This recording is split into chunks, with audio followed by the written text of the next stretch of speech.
Olá, caro aluno, tudo bem? Tudo tranquilo com você? Seja muito bem-vindo. Eu sou o professor Wagner e a gente vai caminhar juntos nessa aula de física, beleza? A gente está ajudando você a mandar super bem nas suas provas e a gabaritar mandando muito bem nos seus vestibulares no Enem.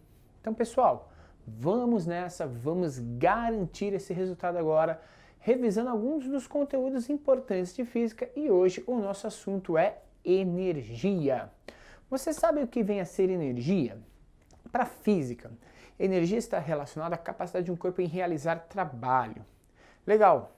Aí se a gente for analisar o que vem a ser trabalho em física, está relacionado à capacidade de um corpo de consumir energia, aplicando aí um movimento em determinado corpo. Então vamos tentar entender esse sistema que fica meio um vai e vem, né?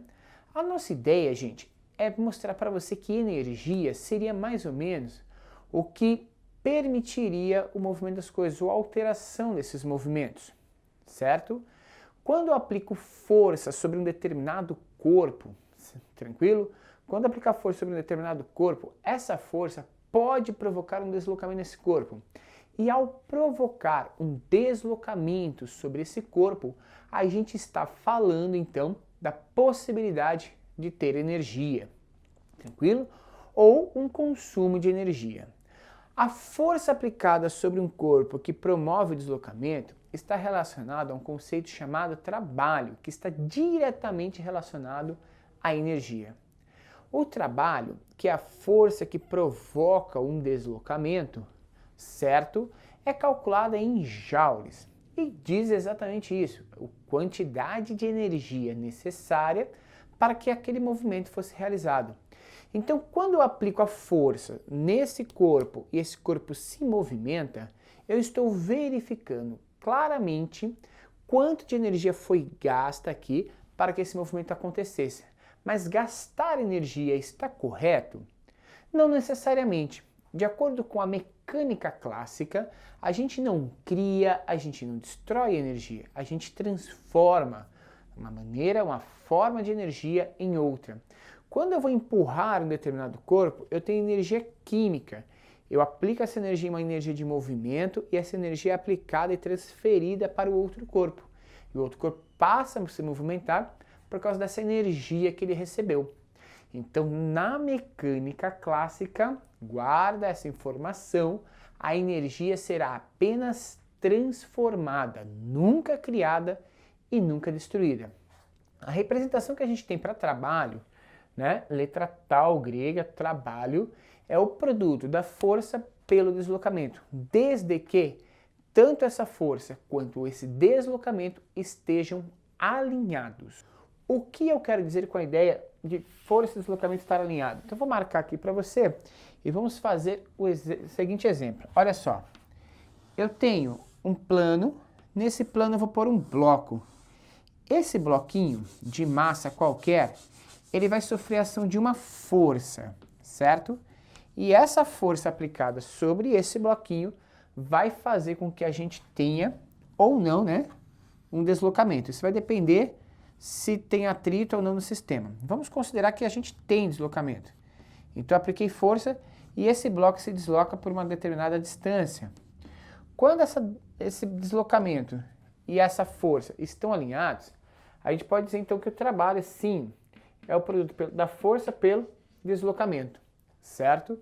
Mas nem sempre será assim, porque a gente tem que ver exatamente quanto da força está contribuindo para que esse deslocamento ocorra. Então, olha só, mais um exemplo. Quando a gente observa nesse tipo de sistema a ideia, ok? De um plano horizontal, um bloco novamente. Só que nesse bloco aqui agora, a gente vai ter o quê? A gente vai ter o seguinte, saca só, a gente vai ter uma força inclinada. É toda essa força responsável pelo deslocamento desse corpo? Não. Parte dessa força não é responsável pelo deslocamento.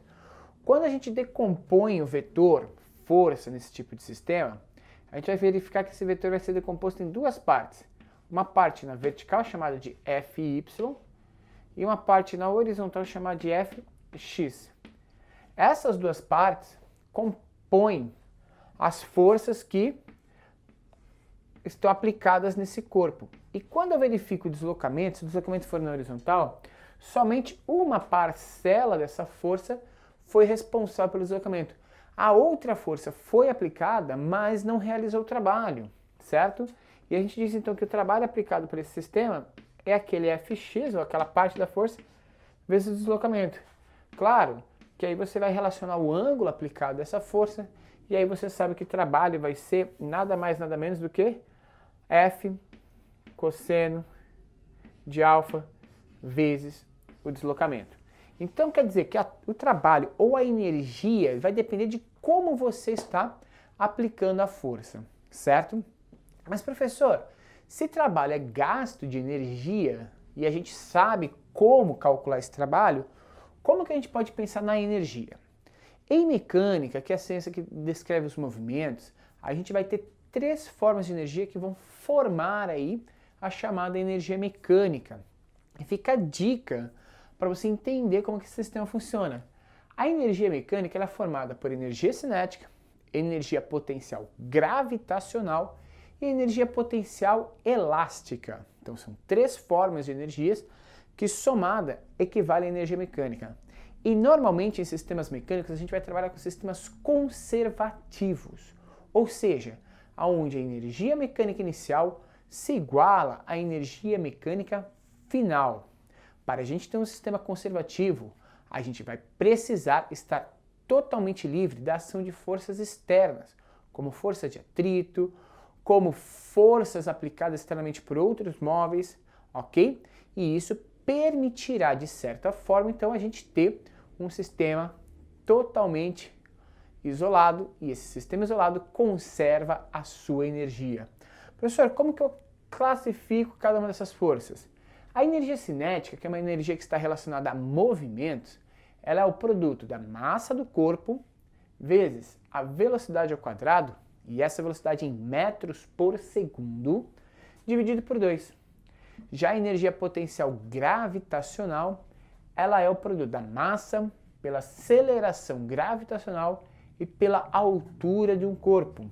E a energia potencial elástica, que vai depender ou de um elástico ou de uma mola, e ela está relacionada ao produto da constante elástica dessa mola ou desse elástico, vezes a deformação sofrida por ele, dividido por 2. Tome sempre muito cuidado com as unidades de medida que a gente vai utilizar nesse tipo de sistema. Pessoal, nessa relação aqui, a gente vai sempre pensar em como relacionar essas duas formas de energia, ou duas ou três formas de energia. Vamos supor que eu tenha esta situação. Eu tenho um corpo que está em repouso, ok? Então, velocidade inicial igual a zero no topo de um penhasco. E esse corpo, ele vai passar a deslizar por esse penhasco, ok? Que existe uma certa altura e vai passar por esse ponto aqui. E eu quero saber a hora que ele chega nesse ponto, vou chamar aqui de ponto A, então aqui eu vou chamar de ponto B para a gente poder localizar. Eu quero saber qual vai ser a velocidade que ele terá exatamente neste local. Como que a gente calcula essa velocidade desse corpo? Lembra, se o sistema é conservativo, a gente vai ter que a energia mecânica no ponto A é igual à energia mecânica no ponto B. E se essas energias se conservam, a gente tem o seguinte, no ponto A, velocidade era zero, então a gente não tem movimento, não tem nenhum tipo de mola aqui. Então a única energia que aparece no ponto A é a energia potencial gravitacional. E essa energia potencial gravitacional ela vai se transformar. Durante a queda, vamos perder toda a altura e o corpo vai entrar em movimento. Então vai se transformar em energia cinética, certo? A partir disso, a gente consegue estabelecer as relações, já que energia potencial gravitacional é massa vezes gravidade vezes altura, e energia cinética é massa vezes velocidade ao quadrado dividido por 2.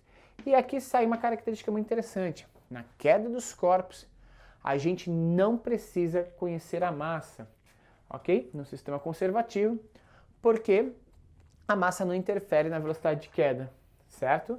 A velocidade de queda, que é a velocidade ao quadrado aqui, vai ser apenas 2 vezes a gravidade, vezes a altura do corpo que está caindo. Então é muito tranquilo da gente resolver esse problema. Se a gente quisesse tirar a velocidade aqui agora, era só tirar a raiz do problema. Tranquilo? Então, quando a gente está verificando transformações energéticas, é muito importante a gente observar os tipos de energia aqui envolvidos e verificar que ela sempre vai se transformar. Essa ideia, esse pensamento vai levar a gente a conseguir resolver exercícios relacionados a esses sistemas em conservação. Fica a dica aí para os seus estudos para que você possa compreender os sistemas energéticos. A gente volta ainda a falar sobre energia, aprofundando um pouco mais esse conceito, mas para esse momento é importante que você saiba que energia na mecânica clássica não é criada e nem destruída. A energia será sempre transformada. Segundo ponto, a energia mecânica tem 3 formas de energia: cinética, potencial gravitacional e energia potencial elástica, relacionados com movimento, altura e molas, respectivamente. E num sistema de conservação, a gente sempre transforma a energia de uma forma em outra. Lembrando que uma das formas de gastar energia, ou seja, de transformar energia, é através da realização do trabalho. Beleza? Esse é um resumo de tudo isso que a gente conversou com você hoje. Espero que você tenha gostado. Gente, vou deixar aqui abaixo os links para as nossas redes sociais para que você possa aí fazer seus questionamentos e assistir outras aulas que não estão nesse programa. Espero que você tenha gostado e até a próxima, pessoal. Bons estudos. Até já. Tchau.